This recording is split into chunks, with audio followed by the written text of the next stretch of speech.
Hello दोस्तों, आपका एक बार फिर से स्वागत है। तो दोस्तों, रूस ने एक बार फिर से पूरी दुनिया को हैरान करते हुए एक ऐसे हथियार को तैयार किया है जो न तो दुनिया में किसी के पास है और न ही आज की तारीख में दुनिया का कोई भी देश इमेजिन भी कर सकता है। अगर कोई देश रूस को देखकर इस हथियार को बनाने की शुरुआत करे, चाहे वो अमेरिका ही क्यों न हो, तो उसे काफी साल लग जाएंगे इसे बनाने में, जिससे अमेरिका तो परेशान हो ही रहा है, साथ में नाटो भी परेशान हो रहा है। रूस ने अपना सबसे घातक फाइटर सुखोई Su-57 बिना पायलट के एक रोबोट के जरिए उड़ाया है। हम आपको बता दें कि क्यों इससे सभी देश डर रहे हैं और भारत तक को इससे डर लग रहा है। रूस का सुखोई Su-57 विमान रूस का 5th जनरेशन का फाइटर जेट है। यह single seat twin engine stealth fighter jet है। यह रूस ने बनाया ही इसलिए था ताकि अमेरिका के F-22 रैप्टर और F-35 लाइटनिंग का जवाब दिया जा सके। अमेरिका के F-22 और F-35 ये दोनों भी स्टेल्थ टेक्नोलॉजी से लैस हैं, लेकिन विशेषज्ञों का मानना था कि अमेरिका का F-22 रैप्टर रूस के Su-57 विमान को गिरा सकता है। इसलिए अब रूस को इससे आगे कुछ सोचना था।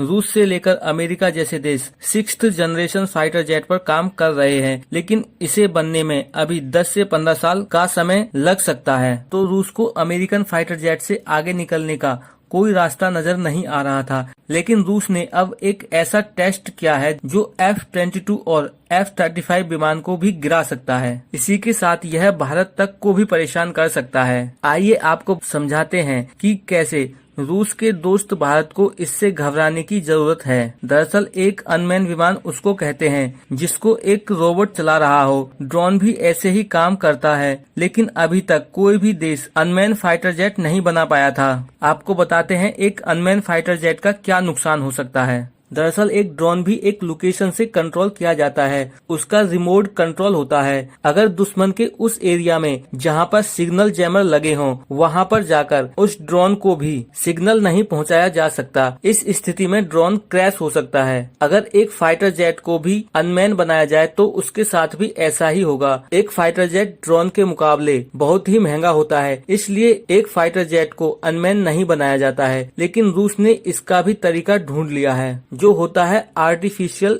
टेक्नोलॉजी। यानी उस फाइटर जेट को किसी भी लोकेशन से कंट्रोल नहीं किया जाएगा, बल्कि उस विमान का कंप्यूटर ही खुद डिसीजन ले सकता है। इस स्थिति में जैमर्स भी उसका कुछ नहीं बिगाड़ सकते। एक कंप्यूटर तेजी से डिसीजन ले सकता है और उसके ह्यूमन बॉडी की तरह डिसएडवांटेज भी नहीं होते। ऐसी हालत में अमेरिका का कोई भी विमान उसका कुछ नहीं बिगाड़ सकता। लेकिन अगर कंप्यूटर खुद ही डिसीजन लेने लगे, वो कोई भी गलत डिसीजन ले सकता है। एक सुखोई Su-57 अगर न्यूक्लियर मिसाइल से लैस हो तो वो खुद का डिसीजन लेकर उसे किसी भी देश की तरफ छोड़ सकता है और यह बहुत ही विनाशकारी हो सकता है। इसलिए इससे भारत भी खतरा महसूस कर रहा है और खतरा महसूस करना सही भी है। हम आपको बता दें कि 2017 में फेसबुक ने एक एक्सपेरिमेंट करना शुरू किया था, जिसमें उन्होंने 2 रोबोट्स को आपस में बातचीत कराना शुरू किया था, लेकिन कुछ मिनटों बाद ही उसे बंद करना पड़ा, क्योंकि दोनों जो रोबोट थे उन्होंने अपनी एक अलग भाषा ही बनाना शुरू कर दिया था,